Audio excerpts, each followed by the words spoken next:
a stressful meeting. Maybe their sales team just closed a deal and they're busy celebrating. So we're just going to give them a second and then we'll get started here. Oh, we're streaming live on YouTube too. Pretty cool. Getting some stuff going. Everyone knows the real party's at the Zoom, but our friends at YouTube are welcome to come to the party too.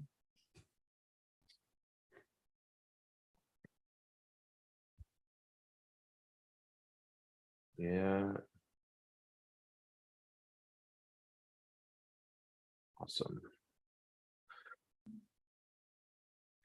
Cool. Let's get going. Other people can file through. So before we get started, I just kind of have a couple of thoughts that have been going through my head. I actually just came off. I did a speaking event with a large SaaS company and their entire marketing team. I think there's about 40 people on live. Everyone here, including the podcast, gets to be able to fly on the wall for that because we recorded it and it'll go on the podcast. I think launch on Friday or Saturday. So stay tuned on that at the Revenue Vitals Live podcast. The conversations that I do with companies, I find to be like the best podcast episodes because it's like real, right? Like all of you are like most probably at a company right now working through things. Size might be different, but a lot of the similar questions. We spend a lot of time going in depth. And so, yeah, looking forward to you all seeing that. And then there was one topic that I talked about that I wanted to go a little bit deeper on. I've actually said some of this before, but I'm thinking about it in a little bit of a different frame. So a little bit of context. In like 2018, I was working for a company and we had already gotten like a really strong podcast, or I guess like podcast recording, go to a podcast, use those videos for social as like a point of view or like category marketing, right? We were creating a category, a new level of therapy.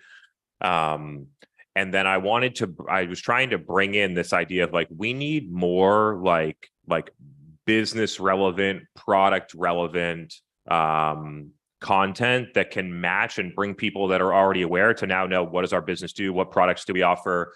How do they work? What customers have been successful? And things like that. And a lot of people go down that road in a very like promotional lens. So they try like do stuff and have the CTA be set up a meeting with the sales team or something like that. I actually took a different approach that I thought was really interesting about framing it like news. So we had a new clinical trial came out, and then we would basically owned PR publish our summary write-up from a medical director about the clinical trial. Here's what happened. Here's what we learned. Here's what you should do next. Here's, if you want more info on the therapy, you can like go and visit this page. And we pushed that out as a piece of owned PR. We put it on our website. We shared it organic social. We sent it through email to our list. So like we're reaching probably like 50, 100,000 people at that level. And then you take the owned piece and it grows into paid.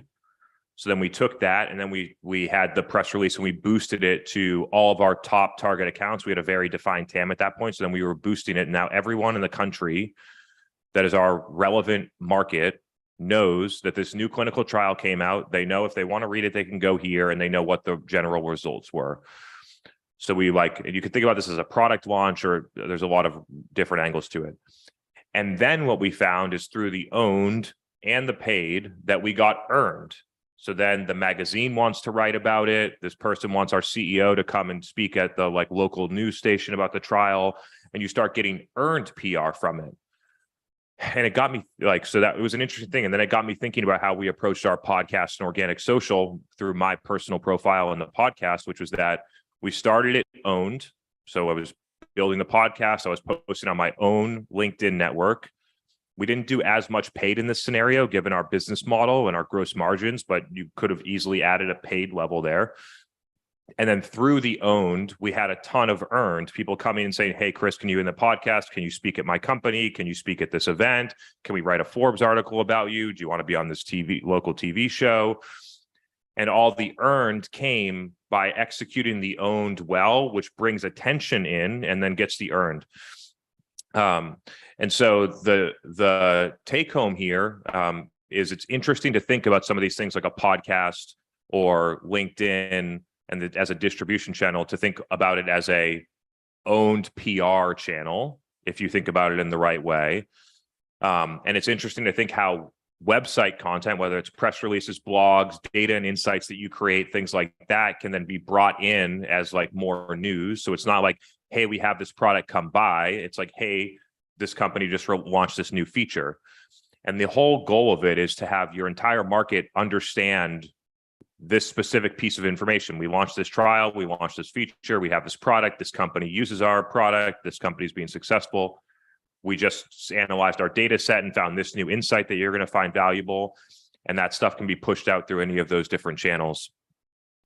So I just thought it was an interesting spin. I think we talk a lot about like quote unquote thought leadership here in a podcast. And a lot of people ask like, how am I going to bring more business relevant content in here and kind of fill this like solution aware or like problem aware bucket in the funnel? And so I think this could be a really cool way to do that. Maybe that sparks some ideas, maybe not. We're going to get to the questions either way. So Kaylee, you want to take it away? Yeah, absolutely. We've actually got a question that we've got queued up from last week that we didn't make it to. That's pretty relevant to what you just chatted about. So that's an interesting tie-in. This person is struggling a little bit to explain dark funnel to their CEO. They're looking for pointers here to better understand how they explain and break down the concepts of dark funnel, and then how they actually bring that to life and how they get involved in channels that are considered dark social, where they're not currently playing today because their CEO has trouble understanding attribution. So can you break it down? Yeah, let's do it. I'm just writing a couple of graphics here so I can think about my explanation. So the key thing that we need to get across here is that there are some things that customers do that can be tracked, and other things that customers do that can't be tracked, and some things that can have fuzzy tracking at a account level by doing IP type of matching. There's basically 3 different segments of things. If we don't acknowledge that, then the rest of the thing doesn't matter. But I write plenty of posts. Someone can probably go and find the one that I write about. Here are the 25 things B2B buyers do all the time that never get tracked by attribution software. And then if you look at them, they're like all the things that customers do when they actually make a purchasing decision. So the first thing is to acknowledge that there's a lot of things that buyers do that can't be tracked, that make an impact on a buying process. Then we have to divide it into 3 separate categories. We have dark social, where there is absolutely no tracking, whether that be at the contact level or the account level, for a lot of specific interactions, less ad impressions. We have something that people have coined the dark funnel, which is when B2B buyers are doing things that can't be measured at a contact level, but can be attributed back to the account level. A company visits a G2, a company searches some keyword, a company visits your website, but anonymously. All these things, technology vendors have figured out how to map it back to an account while still being compliant with the privacy policies associated with the internet. And then we have what is totally trackable that attribution software measures very well, which is typically transactional digital activities that happen in the lower funnel part or part of a lead gen activity. So you have these 3 different things, and then you have to break out what are the goals that we're trying to accomplish in each of these things. Goal in dark social, mostly create demand. Goal in dark funnel, mostly capture demand at the account level. So now we're sort of like, we know an account's doing something, we don't know the person. Now we have to go and like, go outbound and try and like engage this account, maybe to the relevant job titles in the account, even though we don't know that they were specifically doing it. And then we have the places where we can look at it at a contact level, which is also capturing demand. So another thing to acknowledge is if you only do things that are measurable, you are most likely going to be boxed into either running lead gen or capture demand. I broke this down. A lot of people see these terms as interchangeable. I don't see them as fully interchangeable. Demand capture intent from a buyer that's demonstrated intent to buy. They go to Google and they search marketing measurement mix modeling software, and then you capture that intent, versus lead gen, which is typically collecting an email address that doesn't have some level of intent. So there is some crossover, right? Like there is some crossover, but they're actually in a lot of cases two very distinctly different things. And then you would realize that if we're measuring this way, then we're only going to do demand capture and lead gen. So trying to get your executive team or CEO or whoever's blocking this to understand, one, that there's a difference between capturing demand and creating demand, that not all digital things that buyers do to buy stuff are measurable. And here are the differences in the three buckets. And then here's how we're going to measure appropriately for each of the three buckets to know what's working and what's not. I think that is the theoretical game plan here, with the core thing being like, if they don't get over the first part of it, then they think that everything's trackable, which some people do because they're undereducated on the limitations of these tools, that you'll never actually get to the next step of education if they don't realize the core problem is that there are privacy policies and other things on the internet that restrict tracking of a lot of activities that make an impact for B2B buyers today. I have a feeling that a lot of people listening still find themselves in the latter part of your train of thought there around being boxed into lead gen motion. Can you talk about how you think through, because part of it is internal challenges, right? You need to convince your CEO. It seems like this person is struggling a little bit to convince their CEO to like give that permission to get out of the lead gen box or the capture demand box. Can you talk about how you start to move that needle internally? So there's two steps to this: run analysis and present that information, and then recommend what to do instead. Run analysis, I actually came up, like, you can basically group these into two separate things. If your strategy is primarily trackable or required to always be trackable, then you're going to have basically two groups where we're capturing demand from G2 affiliates, high intent search, things like that. And then we're going to have lead gen. We're going to have low intent search. We're going to have content syndication, paid social lead gen, other direct response activities, things like that. And you'll be able to look at these things and you're able to say, hey, there's actually a couple of capture demand things that are working over here. And then, hey, there's this one lead gen thing, for whatever reason we're doing it and it's working really well. These things are working well. Let's figure out how to make them work better. And then here's all these other things that we're doing that are lead gen or capture demand that we have measurable, demonstratable results that are not driving the business impact that we need. And then we're going to reallocate that stuff. So it's not just like a blanket, like stop all these things. It's look at your data and then make educated decisions based on your data about what to keep going because it's demonstrated to be worthwhile, and then what not to keep going. And then recentering the executive team on the metrics that matter. So being able to demonstrate that, hey, I know that we wanted to get 25,000 leads last year. Here's the breakdown of the 25,000 leads. Here's what happened. Here's what wasn't working. Here's what was working. Here's what we can learn from it. And then here's what we're going to suggest instead. Like, and out of the 25,000 leads, 1,000 of them were considered a declared intent conversion with a demo or a free trial or contact sales or something like that. Here's what looks like for these 1,000. We got 80% of revenue from 4% of the actual lead pool. Now, if we want to grow by 50 or 60% next year, we could either try and go out and get 75,000 more MQLs, or we could go out and try and get 600 more demo requests or contact sales requests next year. It's going to be better for the sales team. It's going to be better for cost of acquisition. It's going to be better for marketing focus. It's going to be better for a lot of reasons just to focus here where the volume's lower and the efficiency is way higher. That discussion is one that I've had a lot with companies that range from, Series A startup all the way to some of the biggest companies in the world in their industries. So, and it works across the board if the executive team can recognize the business problem.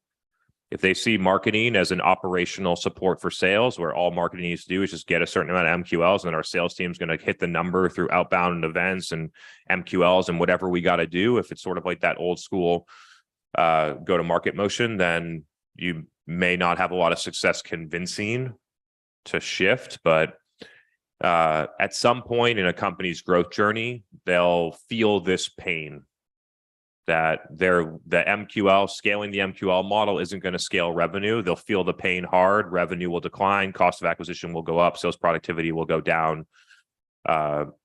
Sales headcount will scale, but revenue won't scale accordingly, aka cost of acquisition going up.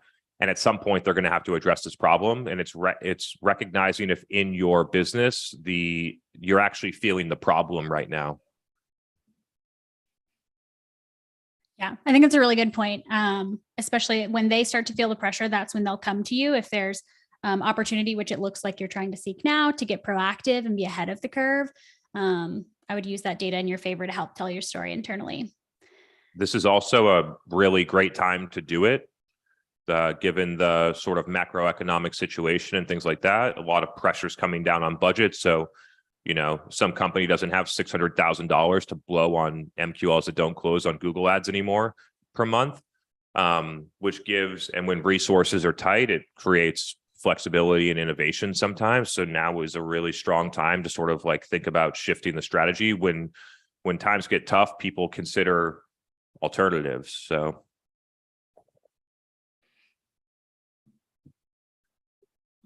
Okay, hold on. We've got another one in the queue, but let me ask on their behalf.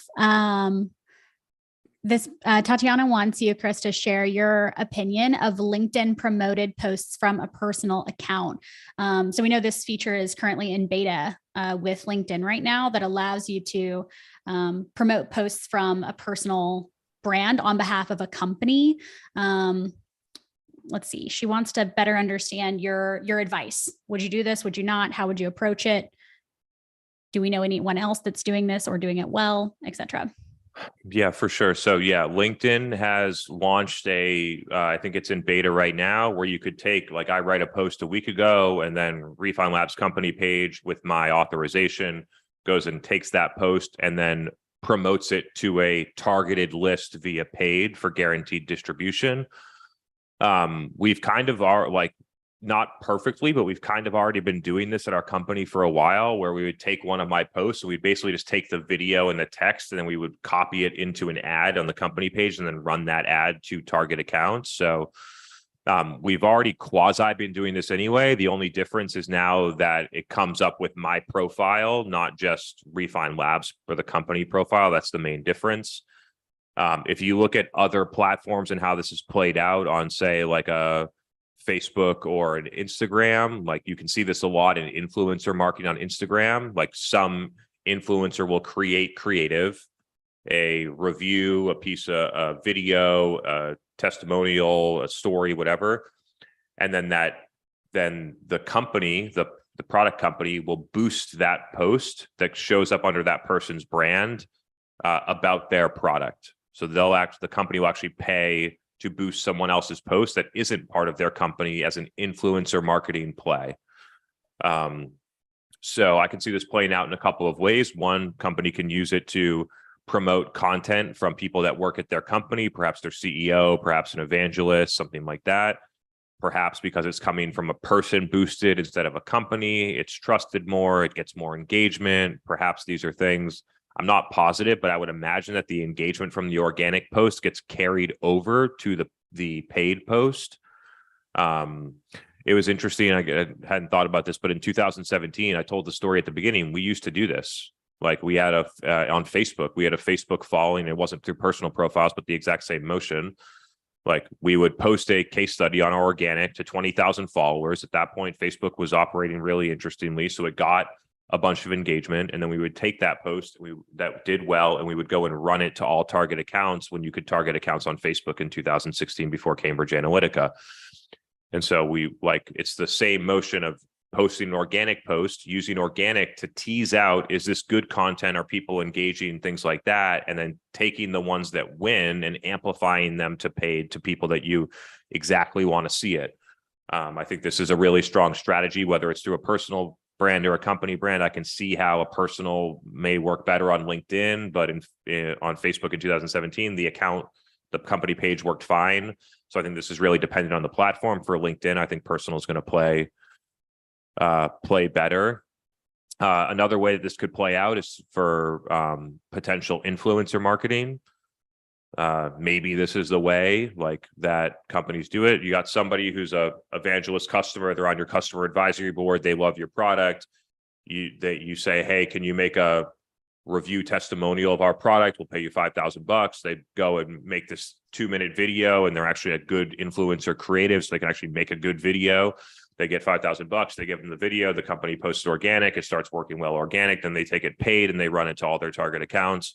I think there's a real play by using paid to drive the distribution of influencer marketing, which may make the measurement easier. I think there's a potential there as well. Yeah, absolutely. No, I think I'm really interested in it as well for whatever it's worth. In transparency's sake, we ourselves have just gotten into the beta so that we can try and create a plan for this for Refine Labs. I think that part of what will also make this very successful is that several people here at our company have done really well at building an organic brand first. It'll just have that much more weight when it carries a sponsored post being in your feed, a higher chance of recognition, name recognition, face recognition, et cetera. Not to say that it wouldn't work if you're putting paid behind a personal brand account that doesn't have a following, but I do think that it does carry weight if that person's already pretty well known in the space. So that goes into consideration. But I think the influencer play is also really interesting and something that I'm already seeing a couple of other brands testing. So I'll try and do some back channeling and see if I can get some feedback on how that's going for the couple of players in the space that I see are already trying to test it out. Yeah. And the cool thing about the scenario that Kaylee mentioned is if they've already built their profile organic, it most likely means that the content has been validated to resonate with people. So there is a trust perception of the personal brand, but there's a huge element of this person knows how to create content that these types of people like and engage with. So if you're going paid first, which many companies will just try and take a shortcut and say, hey, I'm not going to build the organic. I'm not going to take the time to figure out the content people want. I'm just going to go straight to this paid thing. Then they're going to be putting out paid content that they don't know whether people like or not. And then there's a variable, oh, is it the ads fault? Is it because the content's not working? And most likely they're going to blame it on the ads, even though it's really the lack of proven content. Another thing that's huge here is that there are not that many companies out there that really create content that people want organic. And so when you tap this paid engine, the worst thing you could do is have your CEO's profile boosting a promotional type of post or a salesy type of post. So I think there's a element, whether it's any type of paid social, but in this particular case for sure, that companies need to be good at creating content for the distribution channels in order for any of these things, whether it's personal brand, company page, organic paid, to have a shot of working.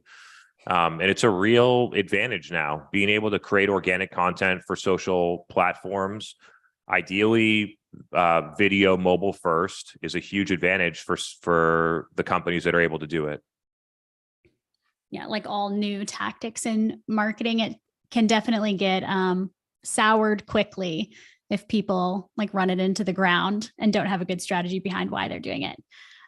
We can shift gears real quick. We've got a couple questions that have come in for referral marketing, which is an interesting topic we don't normally cover. Let's see. This person says, we work in an industry where word of mouth is a huge driver. We hear this from customers through self-reported attribution. Have you ever come across a referral program that works well on a sales-led 5-figure plus platform? And then we've got a second question too, but I'll let you riff with that one first. See, when you start getting into these 5-figure sales-led things, nobody's out there spending a ton of time selling your product for $100 gift card or $100 discount. And so, if you want people to be out there promoting and selling your product for you via word of mouth, which is probably more trustworthy and more effective than having a salesperson do it for net new demand, then you should consider paying those people at the same rate that you pay your sales team to close a deal. And I think that's I don't think that we can expect if you're selling to CIOs or developers, that some developer is going to not pay attention to their $250,000 a year developer job. And instead they're going to go out and evangelize your product for $100 per customer. It just doesn't make any financial sense for most. Like maybe one person really believes in your product and they're willing to do it, but for most people, it just doesn't make financial sense.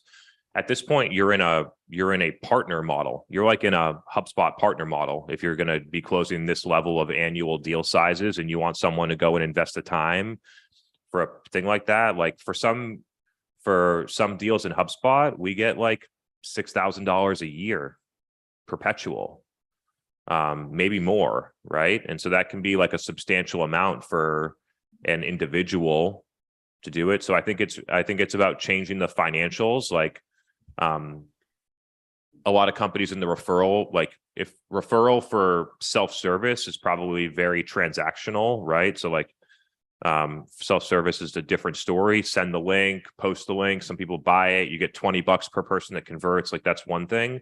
But if you're in an enterprise sales motion, it's requiring organizational change. Maybe there's some like level of validation. These are relatively big deals. I think that we need to shift from this. Like the thing was built on like a pay per lead basis. Like the referral programs that I see, like we'll give you $100 to refer somebody and they'll just pay $100 per lead.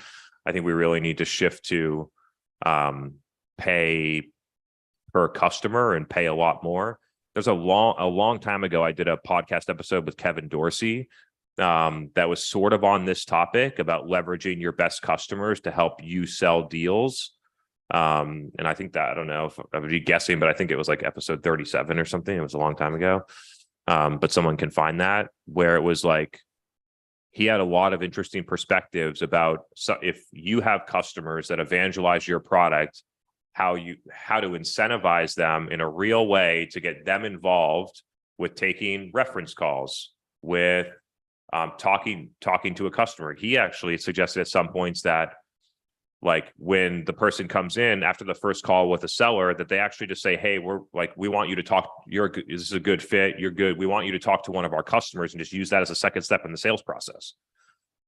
Maybe you don't pay it, if that's the case, maybe you don't pay it per deal and you pay it per call. I don't know, but I feel like we have to generally get far more creative in the compensation models and far more generous in, if we're going to ask someone to go out of their way to sell 5-figure deals for us, that we're going to compensate them appropriately for that work. I think those are the missing pieces here. I think so too. I think some companies I've seen do it well will include these types of players that really do care about your product roadmap and your vision and are here to be an evangelist and a seller, basically. Ask those people to join a CAB, a customer advisory board, so that they also are getting something out of it. Like financially, yes, but I also feel like a lot of those people are, depending on the product, but a lot of those people are really interested in the community that comes from believing in this product and want also to like network with other people that are finding success in this product, those types of things. So potentially adding these people to some type of CAB. Obviously, compensation is going to be a huge part of it. And then I think too, like this person says that the second question that kind of supports this is that they see close rates around 50% or higher from their referral program, but they really aren't doing anything with it. So I think there's like a lot of questions left unsaid there. They're asking about like a recommended setup for referral programs. But I think really like starting with these people, go talk to them, figure out how they're making it work today, and understanding what additional levers you could be pulling with them to either expand that group or to just make sure that they're still bought in, engaged, committed to like continuing to do this. 50% plus for close rates for a program you don't really do anything with sounds nice. Yeah. And then you have like this sort of transient referral, like almost every company has some level of word of mouth. And the thing that people are always wondering is like, how do I start to control and drive acceleration of word of mouth? And the first thing they go to is, I need a referral program. And I think that there's actually a much different strategy here. I would have all those people on our podcast. I'd be promoting their content. I would be producing more content to drive dark social. I would be involved in communities. So just because you're getting word of mouth, quote unquote, referrals through self-reported attribution does not mean that a referral program is the next step necessarily. There's a lot of things that you can do to drive accelerated word of mouth and quote unquote referrals. Agree. The only thing I'll add to that is that I think like referral programs, when you get, a bit.ly link or a shortened link or whatever that has your UTMs attached to it, it becomes a less personalized experience by like quite immediately. And part of what gets these people so engaged and so excited is the relationship that comes from you as the person on the inside of this brand, actually partnering with them, right? Feeling like their voice is heard. Maybe they have feedback for your product roadmap, whatever it is. And then instead it's like very, like Chris said, very transactional. If you like sign them up for some type of SaaS product that does referral programs and it spits out an automated link, that's probably not the vibe you want, especially for this first person if it's a 5-figure deal. Okay, good rant on that. We've got some YouTube questions too. Are you pumped to talk about YouTube? Of course. How do we leverage YouTube here? You want to share some more thoughts about it? They're curious about demand capture versus demand creation. What success have we seen? Where do you get started on YouTube? So got a lot of breakdowns on YouTube. We've been probably investing some level of effort in it and producing a lot of content for it for at least 3 years, but maybe longer. We started with like basically long form podcasts. We would do this event, we would have the video, we would just take that, rip it, put it on to YouTube, do some search optimization. People that are looking for demand gen live or some of the keywords would stumble upon it. That is long form landscape video for like a traditional YouTube. Given what's happening with how the TikTok algorithm works and how it's clearly better for overall social network content consumption and engagement, YouTube has launched YouTube Shorts, just like a lot of platforms have launched a TikTok level copycat. And they're incentivizing that in terms of views. It also brings YouTube from a predominantly desktop system to a predominantly mobile or mobile first platform. So they're prioritizing shorts a lot. We spent about 2 years on the traditional YouTube strategy. Granted, could our strategy have been better? Sure. Things could have been better, but we spent a lot of time and effort on it. And we ended like 2 years with like 2,500 subscribers. That's like producing videos like 3 times a week minimum. We switched to shorts pretty recently and are seeing, and we post multiple shorts every day for maybe the past 6 to 12 weeks and are seeing a rapid acceleration in overall subscribers. So overall subscribers is better. It's actually, I believe, probably showing up in self-reported attribution more now than it ever has, although it's still not as high as LinkedIn or podcast or places like that. And so there's something there, and we're kind of using YouTube Shorts as like a test bed to figure out what type of content works, and the stuff that works will move into other platforms like a LinkedIn or a TikTok, perhaps. We haven't really got there yet. So what are the takeaways here? If I was going on YouTube right now, I would not do the traditional strategy that a lot of people take, which is like 3 to 10 minute landscape videos that are scripted and planned out. And I would take a shorts approach to it. If I was going to do shorts, I would also most likely the platform incentivizes native editing. So not like taking your TikTok and posting on YouTube, but native editing it.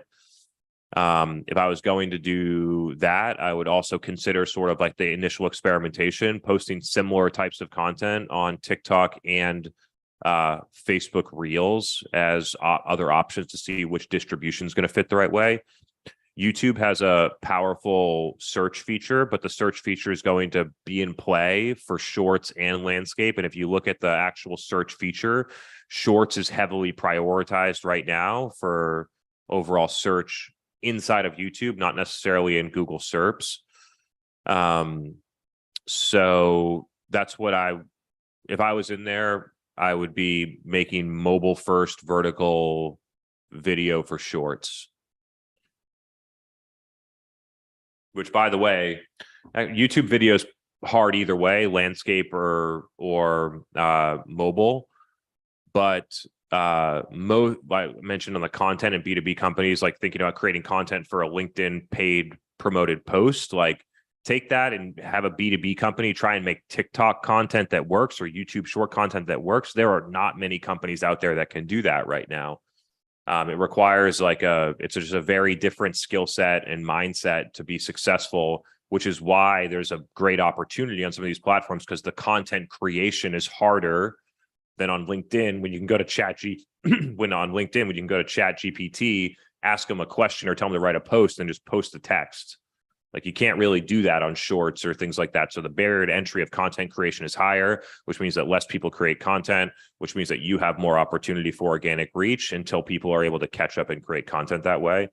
It feels pretty undeniable that the TikTok, Reels, shorts, like this content medium is one of the strongest evolutions in social networks since the story.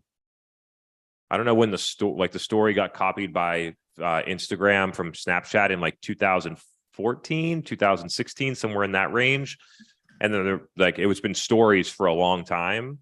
And the next evolution right now is like TikTok short form vertical video with a vertical feed. I think this is probably going to be a social media wave for the next 2 to 5 years before there's another platform level or like major feature level innovation. So if you're not learning it now, I think you're just falling behind. Yeah, spot on. 2016 apparently is when Instagram launched stories. So pretty good memory. My timeline checks out. Yeah, pretty accurate. We've got a ton of questions that are quasi categorized under like reporting, attribution, measurement. I'll do my recurring plug. If anybody wants to join us live, obviously we'll prioritize you. Otherwise, I'll just keep riffing off of the DMs and asking on your behalf.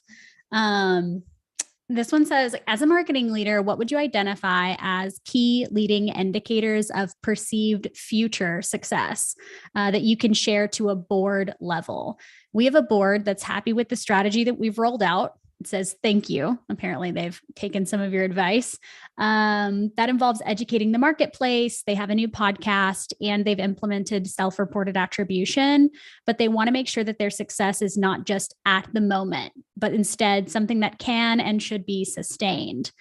And if it's not sustainable, they want to be alert and ready should things take a turn for the worse. So what metrics should we be watching that identify future success or failure? The elephant in the room in this question is like, there are a lot more variables to like marketing consistency and success than just the things that you do in marketing. The macroeconomic environment has a huge impact on how many people are actually out there buying things like that. If you look like more mortgage applications from this month to last year are down 86%. And it's not because the mortgage companies aren't marketing well. It's because the interest rates went up, the macro environment changed, and people are applying for less mortgages. It's not complicated. The same thing happens in SaaS. Interest rates a year ago or 18 months ago, there was money flowing. It was easy to raise money. Capital was cheap. People were spending a lot of money. People were buying a bunch of tools. 18 months later, that stuff isn't happening anymore. You could be doing the exact same marketing. It could be just as good and you've been selling less stuff. So that's the elephant in the room here that I think a lot of people fail to recognize. A lot of people blame it. And even when times were good, companies would blame a miss on marketing when really they have seasonality in their business. When in reality, the market has shifted. Like, there's a lot of factors that impact overall success. With that said, you need to basically set up all of the indicators from the beginning to the end. And I'm going to like sort of consider some as like early warning signals. And then there's another set of them, which are like tracking program success. So there's a difference between tracking a leading indicator that's going to be correlated with overall success, say website traffic, versus tracking a program level metric like podcast downloads. So I'm splitting up into two different things. So first, you need like your real KPIs. You need revenue, you need hero pipeline, you need number of form fills. You could look at hero pipeline that comes through the website. You could look at hero pipeline that comes from all marketing owned programs. You could look at hero pipeline as an overall company. There's a lot of different ways to do it. Then you got to start getting into these like early warning signs or leading indicators of overall success. I would be looking at overall website traffic. Maybe you would even filter that down to branded search, direct and organic. Homepage traffic might actually be a better indicator you check and see for your business. I would look at number of high intent page views or declared intent page views. How many people are going to our demo page or going to our free trial form? If there's multiple, you just track multiple. I'd be looking at the conversion rate of those forms over time, probably on a weekly basis. So you have like some leading indicators of overall success there. Those, like, if website traffic's off, doesn't necessarily mean that you're going to miss your goal, but it's probably a decently correlated indicator as like an early signal. I think looking any earlier than that at a business level, I think is just risky and not that accurate. And then you have like program level indicators. We literally have like a spreadsheet that we track weekly that has number of podcast downloads, and there's probably a couple other podcast metrics. And then we have number of LinkedIn impressions by my profile, other people in the company page, and we have total LinkedIn impressions by week for like 10 profiles that we're tracking. So if that starts to go down or if that's going up, it's just an interesting indicator to be looking for, and then correlating it with outcomes. It's like, it's too early. Like, it's not just because LinkedIn impressions go up one week that pipeline's going to go up the same week. So it's more of an early indicator or a program level indicator.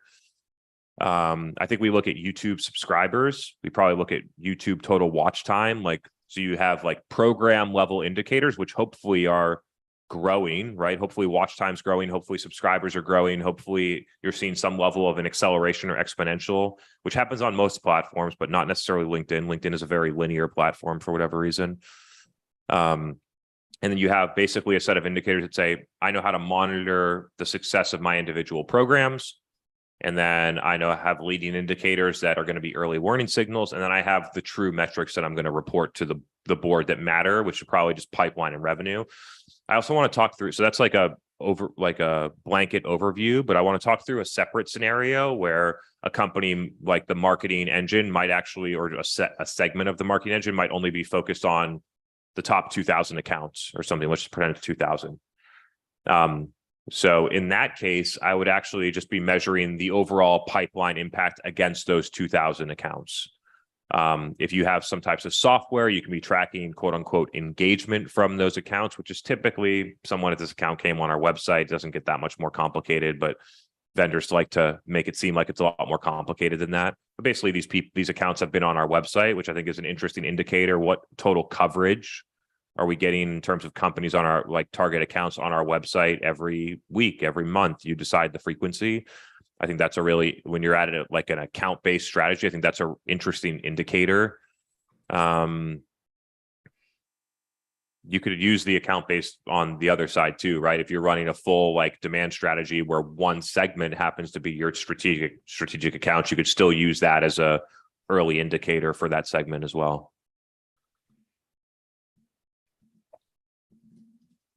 Brilliant. Yeah, I think that's a good ref. I think it's a great question. Some of these things like leading indicators are hard to flag at a board level. I don't know if I would, put website traffic on a board deck. But I do understand that they're, trying to get ahead of like predictability around success. So it's a good question. I just don't know if I would frame most of that up to the board in terms of web traffic. Our good friend Aid had to hop, but asked me to get you on a riff about mindset. He said, if you get the chance, riff with Chris on the mindset that startups need to be scrappy. He said that he'd argue that what you've done here at RL has been exactly that, and it needs to be more true at all startups from day one. How do you implement this mindset? What are your thoughts around hiring for this mindset, et cetera? So a couple of the first things that come to mind. The first thing is that with excess resources comes typically less scrappiness or grit, right? So like oftentimes you can't, if your startup raised $10 million and there's a lot of money flowing and departments are getting budget, it's harder to be scrappy. So part of it, and then so that stuff is less prevalent now than it was 18 months ago for sure. I would argue that most startups are scrappy, but they just aren't necessarily scrappy in the marketing department. They have to be scrappy with developers and product development and sales and finance, but oftentimes are not scrappy in the marketing department for whatever reason. Maybe because the executives don't prioritize it that much. Maybe because the executives say we're going to go from 0 to 1 million brute force sales and VC intros from our investors, and then we'll think about marketing at 2 million ARR. I'm not exactly sure what the root cause is, but not having an excess of money and resources, so you can't afford a 9-month CAC payback or a 24-month CAC payback like a lot of startups can, forces you to only do certain things. So not having a lot of resources, one really interesting thing, and then prioritizing marketing as a key and critical growth lever from day one are probably the two things that made our business be able to be viewed as scrappy. It was always going to be built, quote unquote. I don't even call it marketing led, because I think that's dumb. Like, you need marketing, sales, you need products, you need everything. So I don't like the idea of led, but like marketing was the primary driver of growth at the beginning, and we didn't fundraise. It was bootstrapped, and gross margins are 55% instead of 80% for our services. So cost of acquisition gets compressed. Acceptable cost of acquisition gets compressed. So you get led to, hey, we got to be smarter. Well, all these companies are spending $600,000 a month on Google ads, or $100,000 a month on Google ads, or some of our competitors are buying terms when you search the Refine Labs brand and they're trying to buy it in Google ads for $6. While all those companies are doing that, we're going to produce a podcast. We're going to do events. We're going to do organic social. We're going to build a community. And while we do all those things, it takes effort. It takes a lot of effort. Doesn't take a lot of money necessarily to do. And we will figure out a way to acquire customers at a significantly lower rate than our competitors, and we'll be able to acquire them faster. And over time, we will build a mass engine that allows us to grow way faster than a traditional company would scale through leveraging like marketing and social media. So, yeah, Kaylee, I'll pass it to you, because I don't think I have much more to say on this, but like being like, you need to create the right conditions in order for your team to be scrappy. I think that's good. I think the only other thing I'll add is that I feel like whether I've joined a company that's like pretty early on, or I've joined a company that's like post Series C, like tech debt is real. And I think that companies have, I don't know, some kind of tendency to like get every piece of tech that they could possibly have in their tech stack. When you take a step back and look at the marketing budget holistically, there's a hefty percentage of it that's being weighted to technology that you're not using. Maybe it's like supporting programs that don't even really work for your brand, or like maybe you thought they were going to work 3 years ago, but they're not actually delivering any qualified pipeline today. So I think tech debt would be the only other thing outside of like the, mentality and setting yourself up for success that's maybe a little bit more controllable within a marketing role, is, objectively looking at how much money you're spending on technology that may support or may not. Maybe there's a more of like an all-in-one platform that does 10 of the things you're buying off of separate platforms today. But I think that's part of the mentality that most marketers are going to have to shift to, especially now, as budgets aren't getting bigger, but results are staying, expectations are remaining the same. Where can you trim, get a little bit more objective? Where can you get more efficient? And I think the tech line in your budget should be a good place to start. I would imagine that a lot of people have already scrutinized that tech budget over the past 6 months, given the state have, I don't know, probably less renewals going on for software companies, aka higher churn, lower pipeline overall, especially if you sell into certain industries or if you sell into certain departments that have budgets that are being cut more than others. I would imagine that the tech debt is going down, right? Not necessarily the debt, but the overall expense on technology, specifically in marketing and sales, has to be going down right now. Yeah, I would imagine as well. That's a good riff. Hopefully that answers what Aid was going for. Let's close it out today on a couple more. We've got a huge backlog of just reporting, measurement, attribution based questions. So let's just see if we can get through maybe one or two of these. It looks like this person is going through maybe an interview process, and this is one of the late stage requirements of that interview process. They've been given a scenario with the task to generate $20 million in pipeline. What types of questions should this person ask in regards to attribution, reporting, et cetera, to be able to solve for this from the outside of a company looking in? Say that one more time. The goal is to generate $20 million in pipeline. That's 20 million in pipe, 6 months is what it says. The latter part of the question is it as simple as just figuring out the win rate and working backwards? So I think they're seeking some like guardrails for how to structure this framework for a late stage interview prompt. I mean, the way that I would answer the interview is ask a bunch of questions to figure out whether this is realistic or not, because it sounds totally unrealistic. So I don't know. That's the direction I would go first. We can get to the actual question in a minute, but it would be like, okay, we need to generate $20 million in pipe in the past 6 months. How much pipe do we generate last quarter? It'd be like 1.4 million. Okay, so now we want to increase pipeline production by about 1,000% over the next 6 months. Are we going to invest anymore? How much more are we going to invest? Probably no extra, real life answer, no extra budget. So I think like, to me, the first thing on these types, especially these like very broad, like big number type of things, it's like, okay, let's decide whether this is realistic.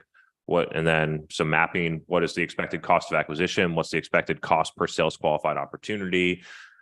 Does that make sense given our historical metrics? How much money would we actually need to deploy? Even if we deployed that much money, given the short time frame, is this even realistic? Probably not. So my first direction would be going to challenging whether the goal even makes sense.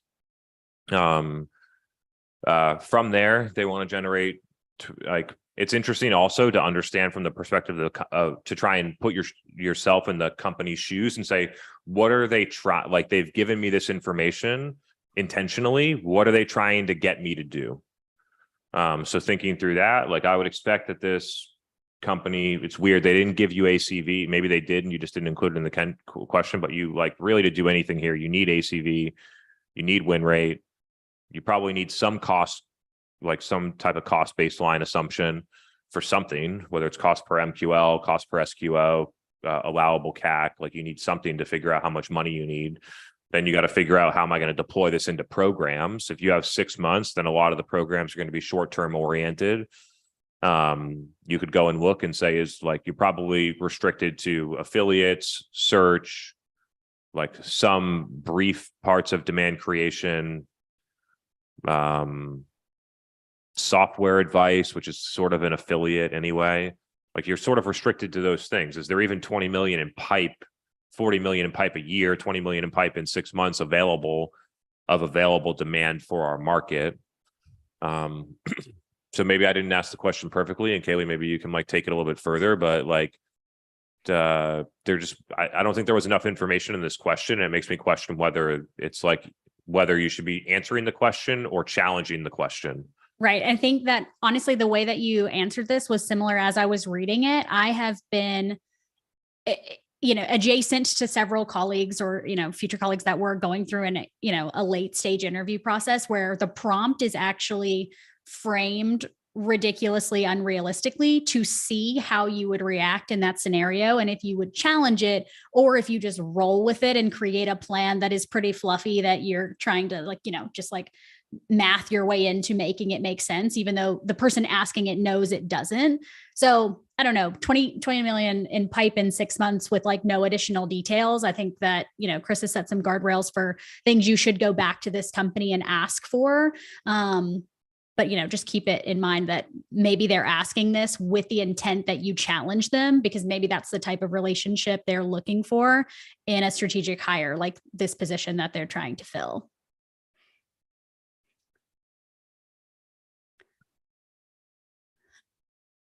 We've got some love happening in the chat. I'm trying to keep up, but I'm a little sidetracked.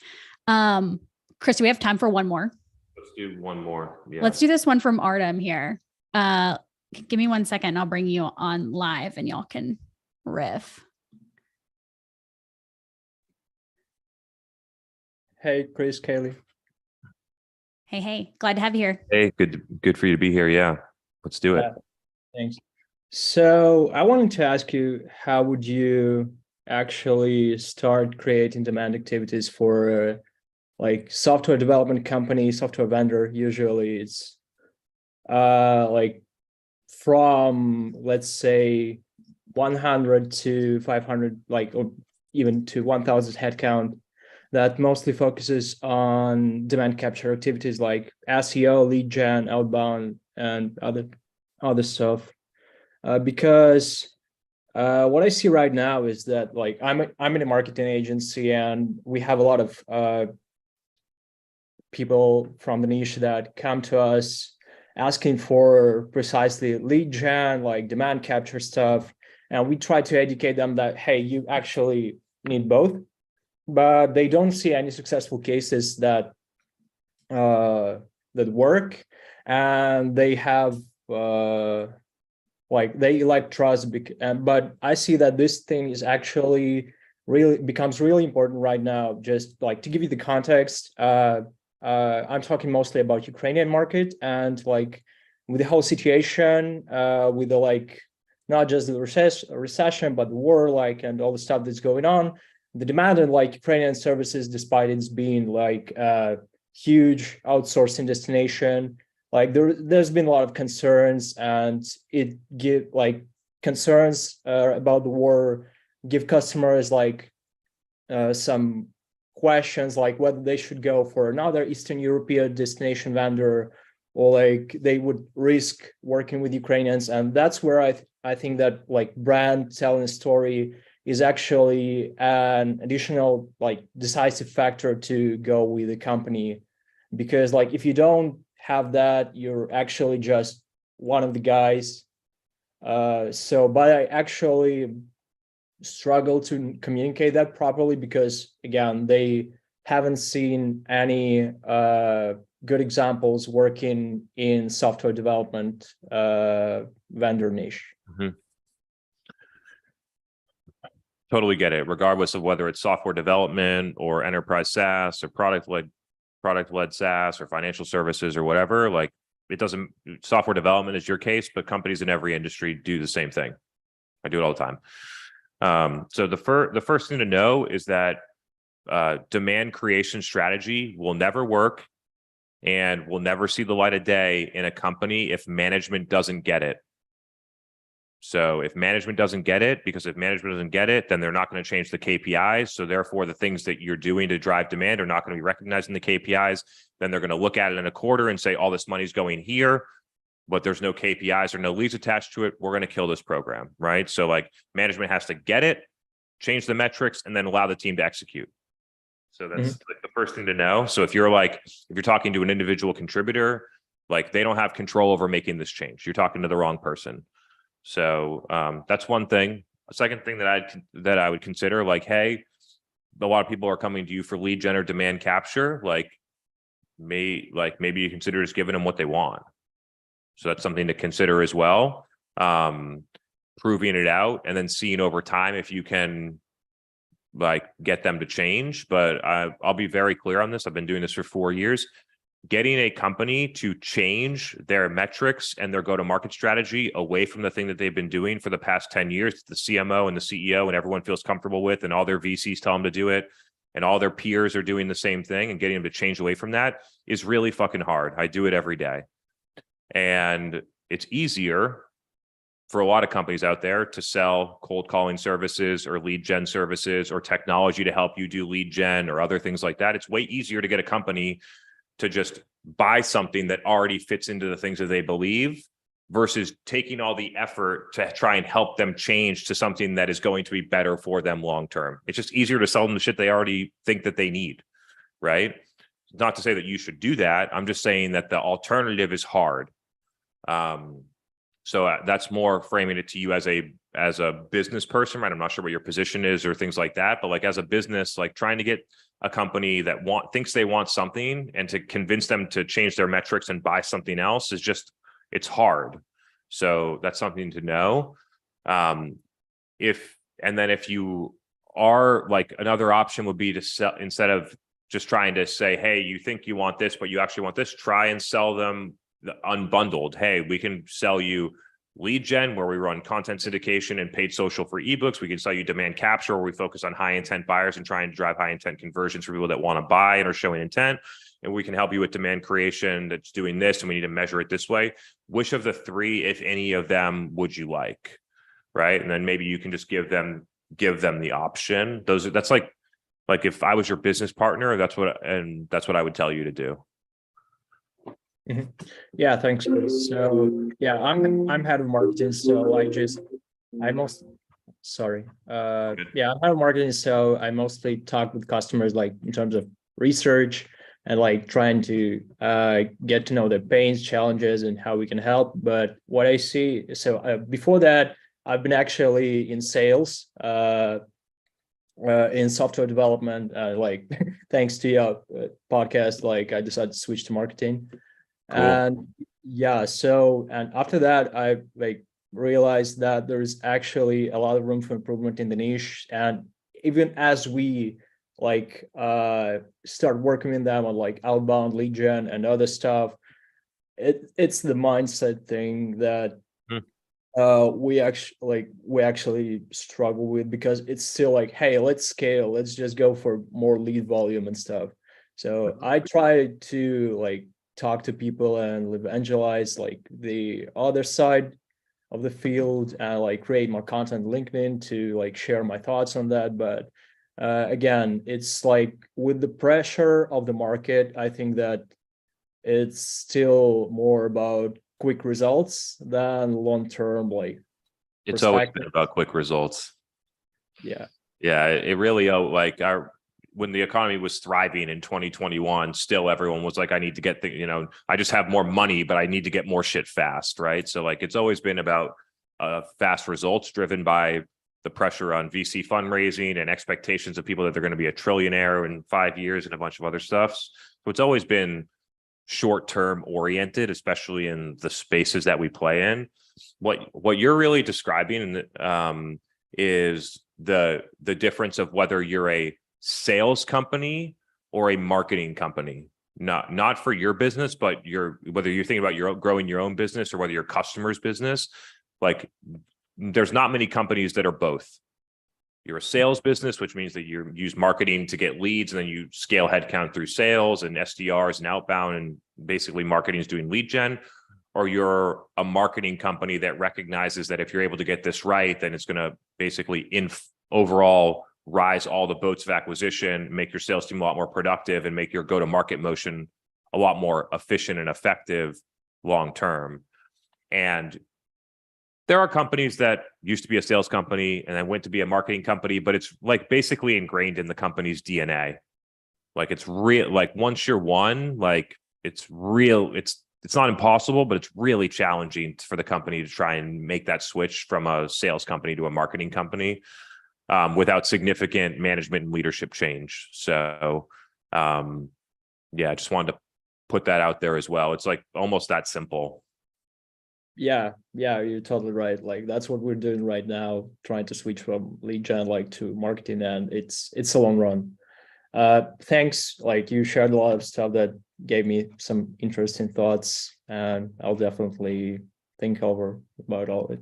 Awesome. Thanks for being here and coming on live. Yeah, appreciate you. All right, everyone.